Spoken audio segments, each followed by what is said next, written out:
So we're looking at the assignments tool in Canvas. I'm not sure if I've mentioned this before. One thing that's kind of important to know about assignments is that in the assignments page, everything that you grade in Canvas will appear here. So even though it says assignments, this also will include quizzes. This also will include graded discussions. Anything with a grade attached to it will appear in the assignments page. So I just wanted to quickly mention that.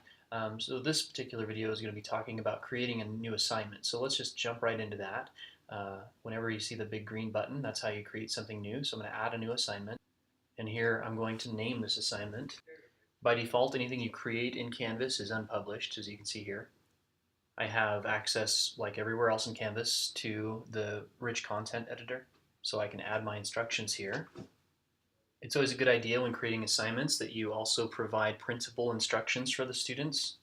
So I'm going to go ahead and do that. I've added my text here for that. I'm going to create this as a link to the PDF that I have that describes this assignment over here to the right under Files. Down lower, I can tell it how many points this is going to be worth. I can assign which group this belongs to, or even create a new group from this interface as well. I can tell Canvas how I want to display the grades. This is where you choose the submission type, but online is going to be a file submission that they submit to you online through the Canvas interface.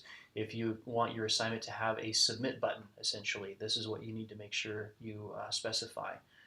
There is also no submit, an on paper or external tool. We're not going to talk about external tool, but on paper, that makes sense. If it's a paper exam, paper assignment, you'd choose that. No submission would be performance-based or attendance or something along those lines. These two, on paper and no submit, as far as Canvas is concerned, is exactly the same thing. The only difference is when the student looks at the assignment, they will see that this is considered either a no submit assignment or it's considered an on-paper assignment. So it's just a naming convention, and that's the only real difference.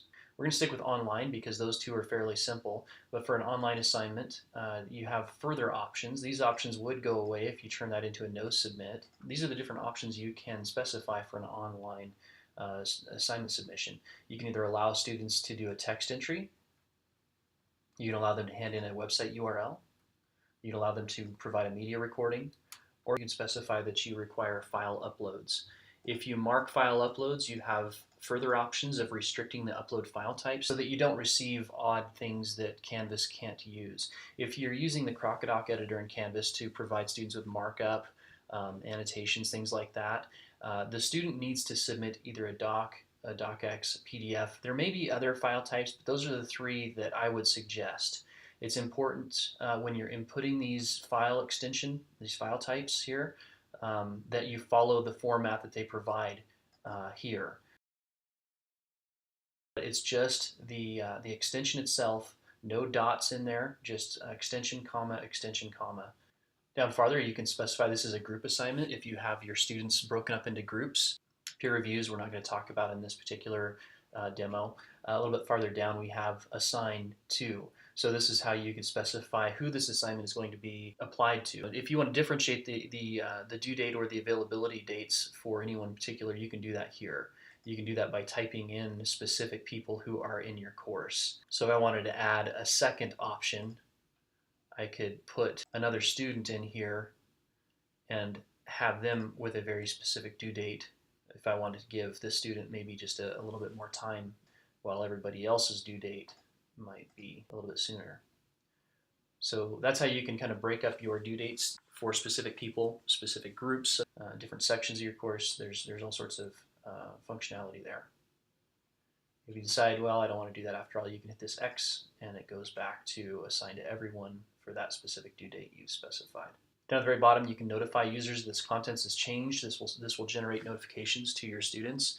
So I'm going to click on Save. I'm not going to do Save and Publish just yet because that's one option. If I do that, it'll automatically publish it. But if I just save it, it will bring it into my assignments area. If I go back to assignments now that it's been created as an unpublished assignment, I can switch that to a different group if I want to drag and drop that into the exams area or whatever. I can publish it here by clicking on the gray cloud to turn the cloud green and publish it. You can see the difference between this icon, which is an assignment that I created in the assignments area, and the little tiny green Q, or the circle with the little Q in the middle of it. that means that's a quiz. If this is a discussion that was in here, you'd see a little speech bubble for the icon. So there are a few little cues they give you as to what type of assignment it is that we're looking at.